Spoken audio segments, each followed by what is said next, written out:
Jangan beranggapan bahwa hukum karma itu tidak ubahnya seperti sabda atau sebuah sumpah serapah ya, atau hukuman yang diberikan kepada seseorang. Sebetulnya tidak seperti itu. Dengan melakukan sebuah sebab ya, atau tindakan yang bersifat keburukan, tentunya panjenengan juga akan merasakan akibat yang tentunya juga bersifat keburukan juga. Melihat ada seseorang yang terkena musibah, oh berarti itu atas dasar dia pernah menanam sebuah musibah juga, atau menanam keburukan sehingga sekarang dia mendapatkan karmanya. Tidak seperti itu. Di sini berpikir buruk, di sini mempertanyakan, kenapa saya harus berbuat buruk? Sehingga di sini memutuskan untuk berbuat baik. Ketika di sini berpikir tentang sesuatu hal yang negatif, di sini langsung segera memberitahu. Harusnya tidak seperti itu. Yang baik itu begini, yang positif itu begini. Akan selalu bertentangan antara ini dan ini.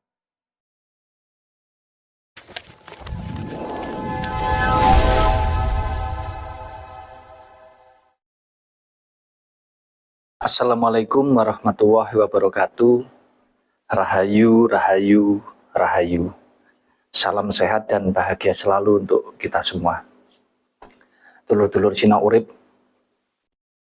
pada malam hari ini Mas Wahyu ingin menguraikan ya, ingin mengajak panjenengan semua untuk terus belajar tentang kehidupan ini, yang mana pada malam hari ini saya ingin menjawab salah satu pertanyaan dari sedulur kita, yaitu tentang hukum karma. Beliau menanyakan tentang apakah hukum karma itu benar adanya, bahkan bisa berlaku sampai 7 turunan. Tentunya Mas Wahyu ingin menjawab berdasarkan dengan pengertian dan pemahaman Mas Wahyu secara pribadi, yang mana jika apa yang Mas Wahyu sampaikan ini berkenan, baik di pikiran maupun di hatinya panjenengan, silahkan ini digunakan atau dijalankan dan semoga bermanfaat. Akan tetapi jika tidak berkenan, Mas Wahyu mohon maaf dan jangan dijalankan atau jangan dipelajari di dalam kehidupannya panjenengan. Hukum karma tidak hanya berlaku sampai 7 turunan saja, tetapi hukum karma berlaku selama kita sebagai manusia itu diberikan kehidupan di alam semesta ini atau di jagat raya ini.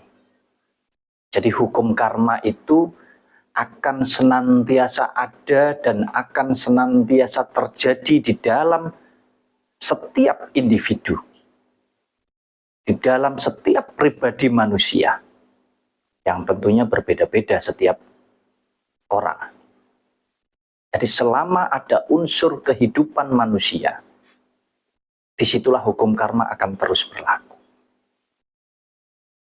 Jadi dulur-dulur jangan beranggapan bahwa hukum karma itu tidak ubahnya seperti sabda atau sebuah sumpah serapah ya, atau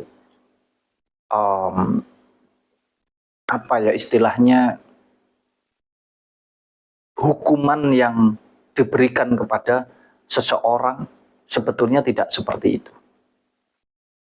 Jadi kalau Mas Wahyu boleh sampaikan, hukum karma ini adalah sebuah sebab akibat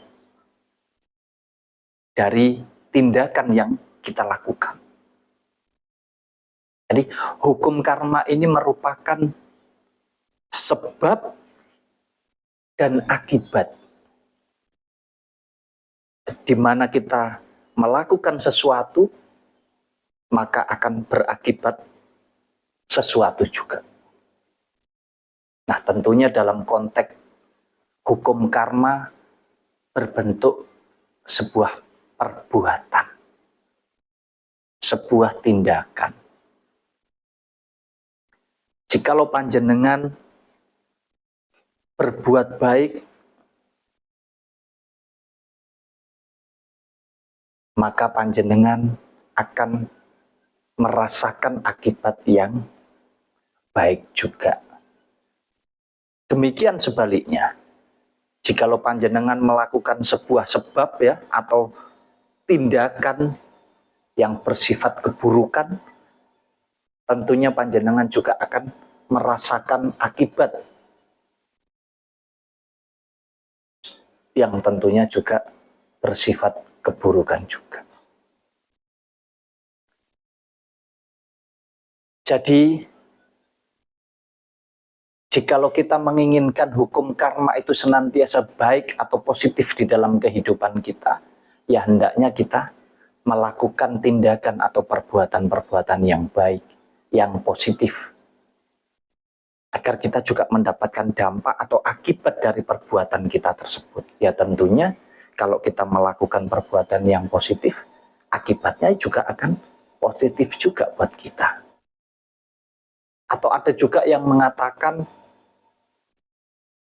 hukum karma itu seperti sistem tabur tuai,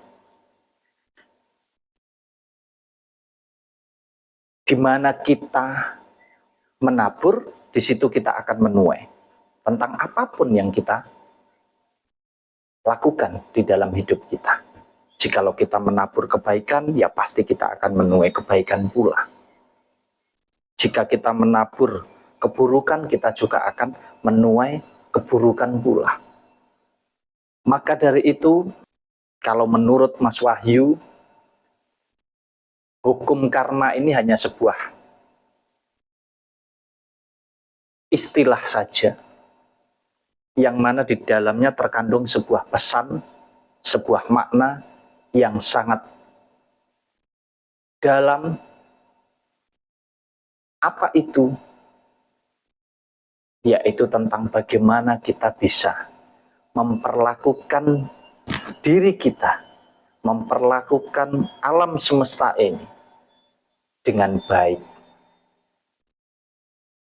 Agar hal baik juga bisa kita terima di dalam pribadi kita. Agar hal baik juga bisa diberikan oleh alam semesta ini kepada kita. Jadi jangan berpikiran atau beranggapan bahwasanya, oh ketika kita melihat ada seseorang yang terkena musibah, oh berarti itu atas dasar dia pernah menanam sebuah musibah juga atau menanam keburukan sehingga sekarang dia mendapatkan karmanya. Tidak seperti itu. Jadi sekali lagi bahwa hukum karma ini adalah sebuah sebab akibat dari tindakan atau perbuatan yang kita lakukan. Jadi selama kita hidup, kita tidak pernah bisa lepas dari yang namanya baik dan juga buruk. Biarpun kita sudah berupaya keras bahwa kita harus selalu senantiasa kita melakukan kebaikan agar berdampak atau berakibat baik juga terhadap diri kita. Akan tetapi jangan lupa bahwa kita ini sebagai manusia yang mana kita sendiri tercipta atas dua unsur yang bersifat manusiawi dan unsur yang bersifat ilahi. Di mana di sini ada dua sifat. Sifat buruk dan juga sifat baik. Apa itu sifat buruknya?